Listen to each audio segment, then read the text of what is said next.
Et si, pour la première fois, l'Afrique décidait de reprendre ce qui lui appartient?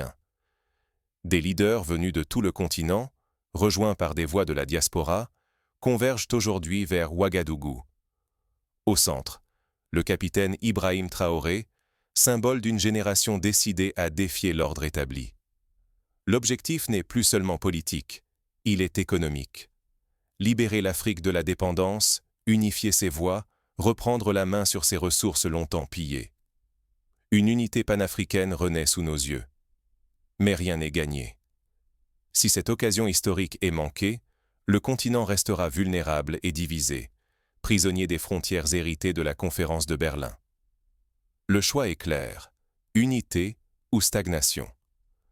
À Ouagadougou, les discussions s'ouvrent dans un contexte de tension internationale. Chaque décision ici peut bouleverser l'équilibre mondial. Comment en est-on arrivé là? Pourquoi ce rassemblement à Ouagadougou bouleverse-t-il le destin africain? Pour comprendre, il faut replonger dans l'histoire, jusqu'à un moment décisif trop souvent oublié. Entre 1884 et 1885, 15 puissances européennes se réunissent à la conférence de Berlin. Leur but, dépecer l'Afrique, la diviser en 54 territoires, tracer des frontières arbitraires sans égard pour les peuples ni leur culture. Ce partage brutal ancre la division.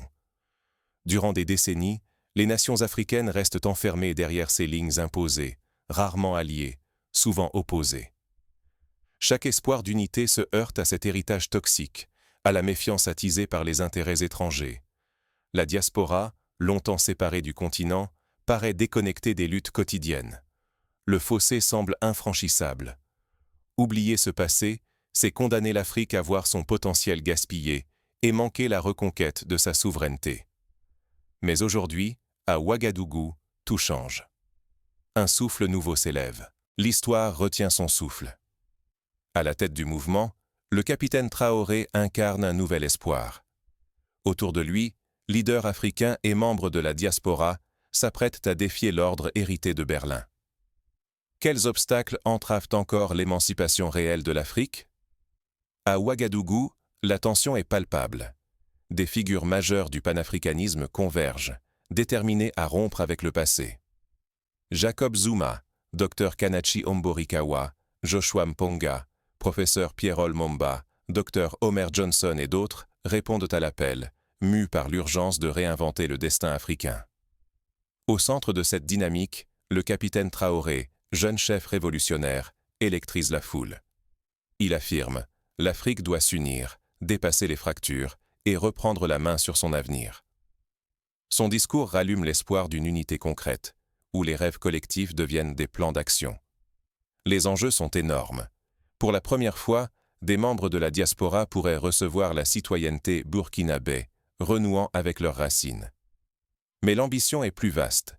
Mutualiser capitaux et technologies pour bâtir une économie indépendante et solidaire, portée par tous les fils et filles du continent.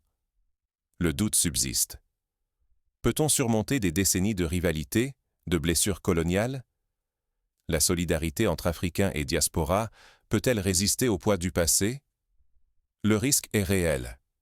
Si les divisions persistent, le rêve d'indépendance économique s'effondrera, la diaspora restera éloignée, et l'Afrique vulnérable. Les espoirs actuels pourraient se dissiper, laissant le continent prisonnier de l'impuissance. Cependant, les premiers actes posent les bases d'un changement concret. Les premiers passeports, partenariats, dialogues sincères fissurent le statu quo. Ce rassemblement pourrait bouleverser le futur de toute une région. Mais à mesure que les discussions avancent, de nouveaux défis surgissent. Des résistances, parfois invisibles, menacent de briser cet élan. Et si l'Afrique reprenait le contrôle de ses richesses? Imaginez, un continent et sa diaspora réunis, bâtissant une coopération inédite. À Ouagadougou, sous l'impulsion de Traoré, des leaders venus de tous horizons se rassemblent. Ce mouvement n'est plus un rêve. Des échanges de capitaux, de technologies, de talents émergent, portés par une volonté commune. Les frontières artificielles commencent à s'effriter. L'Afrique forge une identité panafricaine forte, inclusive, fière. Ce modèle inspire déjà d'autres nations. Il prouve qu'une autre voie existe, où chaque Africain peut retrouver la maîtrise de son destin. Mais l'enjeu est immense. Réussir, c'est effacer des siècles de domination et restaurer la dignité. Échouer, c'est risquer de briser les espoirs les plus chers. Cette dynamique attire aussi des adversaires puissants. Certains feront tout pour préserver l'ordre établi. À notre échelle, comment participer? Ce qui se joue à Ouagadougou montre que l'unité africaine n'est plus un mirage, mais une force en marche. Mais cette dynamique ne prendra racine que si chacun s'engage activement. D'abord, il faut s'informer, comprendre les enjeux, suivre l'évolution des initiatives. Partager ses avancées. Chaque voix qui propage l'espoir renforce la vague panafricaine. Même à distance, notre implication donne de l'ampleur à ce nouvel élan. Agir, c'est aussi soutenir les stratégies économiques communes, encourager les ponts entre la diaspora et le continent. Investir, collaborer, échanger. Chaque action compte. L'Afrique grandit de l'engagement de tous ses enfants. Il est indispensable de dépasser la méfiance, de briser les clivages hérités, de promouvoir une solidarité authentique. Un mot, un geste, une initiative solidaire. Voilà comment bâtir un avenir partagé. Participer au débat, proposer des idées, des solutions. Réseaux sociaux et forums sont ouverts à tous ceux qui veulent transformer. L'engagement citoyen reste la clé. Si nous restons passifs, d'autres décideront pour nous. Mais si nous agissons, même modestement, nous pouvons changer le destin de l'Afrique. À Ouagadougou, cette énergie collective se matérialise déjà. Mais comment les leaders sur place envisagent-ils la suite concrète de ce mouvement? À vous de choisir. Serez-vous acteur du changement ou témoin silencieux? Ce moment décisif ne peut se jouer sans votre voix.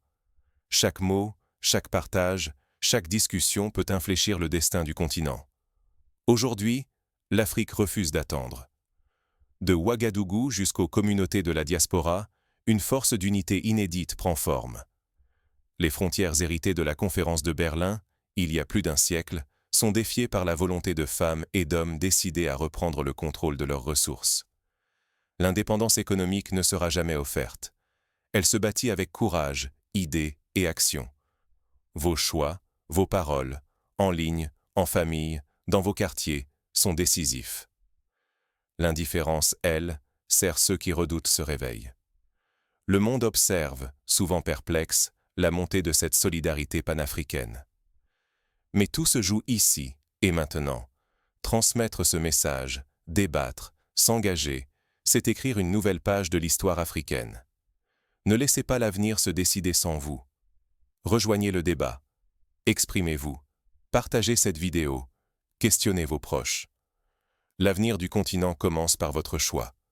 Ce choix, il vous appartient.